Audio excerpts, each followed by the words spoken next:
Listen up, because I'm about to tell you the wildest story of my Lithia tale of a nosy neighbor who tried to slap me with a $2,000 fine for hunting on my own land and ended up regretting every second of it. This isn't just a story about a petty dispute. It's a roller coaster of deception, power trips, and sweet, sweet justice. My name's James Carter, 32 years old, and I've been living on a quiet 5-acre property in a small town for 3 years. My place backs up to a federal wildlife preserve, a slice of paradise where deer wander through my yard like they own it. I'm not just some guy who likes to hunt. I'm a federal wildlife officer with the U.S. Fish and Wildlife Service, and hunting is part of my job monitoring the preserve, keeping things legal and safe. But let me tell you, one neighbor, Karen Mitchell, decided to make my life hell, and she had no idea who she was messing with. It all started on a crisp October morning, the kind of day that feels like the world's holding its breath. I was sipping fresh orange juice on BZMY back porch, watching a family of deer graze in my yard, their silhouettes glowing in the early light. My property's at the end of a cul-de-sac, surrounded by towering oaks that shield me from the wildest sanctuary I chose for its privacy. I'd been looking forward to hunting season for weeks, and that morning, I was out in the preserve, rifle in hand, scope aligned, tracking a deer near a clearing. I'd built a dirt berm as a backstop myself, spending 2 weekends making sure it was perfect, safe, methodical, responsible. That's how I operate. But as I was field dressing a deer, a shrill voice cut through the silence like a knife. "What the hell do you think you're doing?" It screamed, getting closer. I turned to see Karen Mitchell, a blonde woman with a bob haircut, storming through the underbrush, her face red with rage, branches snagging her jacket.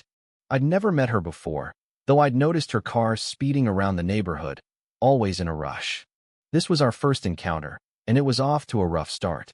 "Good morning to you too," I said, keeping my cool, wiping my hands and walking toward the fence. "I'm James Carter, your neighbor. I'm hunting on the federal preserve with permits. Everything's legal." I figured she was startled by the gunshots and a quick explanation would calm her down. But Karen wasn't here for explanations. Her eyes blazed with a fury that suggested I'd personally offended her existence. "Legal?" she shrieked, her voice climbing octaves. "You're endangering this entire community. This is a civilized neighborhood, not your personal hunting ground." She was shaking, pointing at me like I was a criminal. I was stunned her reaction was unhinged, like I'd threatened her family. Before I could respond, she whipped out her phone, dialing with the speed of someone who'd done this before. "I'm calling the police and the HOA. We'll see how legal this is when they drag you away." And with that, she marched off, phone to her ear, leaving me standing there, half amused, half concerned. Was she serious? Sure enough, within 30 minutes, a police car rolled into my driveway. Officer Daniel stepped out, looking like he'd seen one too many neighborhood spats. I showed him my hunting license, federal permits, and the berm, explaining my setup. He nodded, scribbling in his notebook. "Everything checks out, Mr. Carter. Your setup's safe and legal. Maybe give your neighbors a heads up next time, just to be polite." Fair enough, I thought. Maybe I could have been more neighborly. Daniels left, and I figured that was the end of it. But something about Karen's over-the-top rage stuck with me. It wasn't just the gunshots, she was out for blood. A week later, I opened my mailbox to find a thick envelope from the HOA, stamped with official-looking letters. I assumed it was some routine notice about lawn care or community meetings, boring stuff. But when I tore it open, my jaw dropped. A $2,000 fine for illegal hunting activities and noise disturbances, signed by Karen Mitchell, HOA president. $2,000 for 3 shots on my own land. I laughed out loud, thinking it was a joke, but the bold red letters screaming "violation notice" were dead serious. The document claimed I'd violated community standards, citing repeated violations over 60 days with photo evidence. It demanded payment within 7 days or serious legal consequences. The audacity was unreal. Who tries to fine someone $2,000 for target practice? But the more I read, the fishier it got. The language was off, like someone had binge-watched legal dramas and thought they knew the law. I called the HOA office, and a nervous voice answered. "Lisa, the office assistant." "Hi, this is James Carter. I got a fine notice that seems questionable. Can you tell me which regulation I violated?" Silence. "Then, I just handle paperwork, Mr. Carter. Mrs. Mitchell makes all enforcement decisions. She said you have 7 days to pay. Her voice trembled, like she was scared of Karen. I pressed further, asking about specific regulations, but Lisa stammered and hung up. Something was very wrong. That night, I dove into research, pulling up HOA laws, regulations, and court cases. What I found was damning. HOAs can't just slap fines like that. Here's a process. A warning, a chance to fix the issue, then maybe a lien or court action. Karen's fine was illegal, and she'd been watching me for months, documenting my hunting trips with photos and timestamps. She was building a case, but she'd overplayed her hand. I started a digital file labeled Karen Mitchell Documentation and scanned every document. If she wanted a legal fight, I'd play by real rules, not her made-up nonsense. I had a feeling she'd been bullying people into paying fines for years, but I wasn't most people.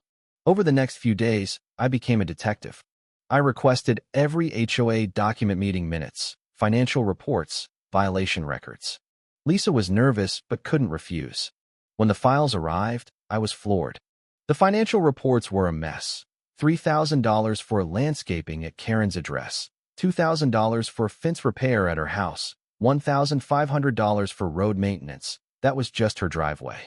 She was using HOA funds as her personal piggy bank. It got worse. Pool maintenance for her backyard pool, tree removal on her property, even a community security system. That was just her home cameras. Then I dug into Karen's past court records, showed 3 harassment lawsuits from previous neighborhoods, all lost, one with a restraining order. She was a serial tyrant, moving from place to place, taking over HOAs, and terrorizing residents until they fought back or fled. Then Lisa called from her personal phone, her voice shaking. Mr. Carter, I can't stay silent anymore. Karen's been forcing me to forge meeting minutes, fake signatures, and create fake violation notices. I have proof. She met me at a coffee shop, looking like she hadn't slept in days, and handed me a flash drive. It had everything: forged minutes, fabricated signatures, emails of Karen threatening residents, and folders of surveillance photos of me hunting, timestamped for months. She'd been stalking me, building a fake case. I knew this was bigger than my finite, was a criminal operation disguised as HOA management. Karen escalated, driving by my house a dozen times a day, snapping photos with a telephoto lens. One night, I found high-heel footprints in my muddy backyard, trespassed, snooping around my hunting gear and garage. She even weaponized city services, sending code enforcement for my overgrown lawn. It wasn't zoning for my obstructing truck parked in my driveway, and a business license inspector for a non-existent business. All were dismissed, but the harassment was relentless. Then she called the police again, claiming I'd made death threats. Officer Daniels showed up, exhausted. I haven't spoken to her since our first meeting, I said, pointing to her car, where she was still photographing me. What would you do, officer? Take it or fight back? He gave her a warning for false reports, but Karen approached my fence, smug, like she held all the cards. You're digging a deep grave, Karen, I said coldly. For the first time, fear flickered in her eyes. She served me a court summons for $10,000 in emotional damages, claiming I was running an illegal hunting operation. I hired an attorney, Michael Reed, who was stunned by the evidence. This is embezzlement, harassment, forgery, and abuse of power, criminal territory, he said. I installed 4K security cameras and set a trap, placing hunting gear near the fence. Lisa warned me Karen was planning something big to eliminate me. At dawn, my cameras caught her in dark clothes, cutting my fence with bolt cutters and hammering a no hunting sign into my lawn, claiming my land as HOA territory. She called 911, demanding my arrest for violating her made-up rules. Officer Daniels arrived, saw the vandalism, and watched my footage. Karen's face went white as I played it back. That's fabricated, she shrieked, but Daniels wasn't buying it. Then I revealed my trump card. I'm James Carter, Federal Wildlife Officer, I said, showing my badge. My hunting is part of my duties on the preserve. Daniels snapped to attention, and Karen's confidence shattered. She'd been harassing a federal officer, a federal crime. Michael presented the financial records and forged documents, proving her embezzlement of over $7,000. Karen was arrested for vandalism, harassment, false reports, and obstructing a federal officer. Within 24 hours, the HOA ousted her, Lisa became interim president, and the FBI opened an investigation. I filed a $15,000 lawsuit and got a 5-year restraining order. Neighbors shared stories of her tyranny, fining kids for chalk drawings, banning decorations, threatening the elderly. The neighborhood was free. A week later, I sat on my porch, orange juice in hand, watching deer graze. Lisa texted, "Thanks for ending her dictatorship. You're the guest of honor at our barbecue." I raised my glass to the cameras. "Never underestimate the quiet neighbor," I said. Karen thought she was untouchable, but she learned the hard way. Real authority comes with a badge, and justice always finds its mark.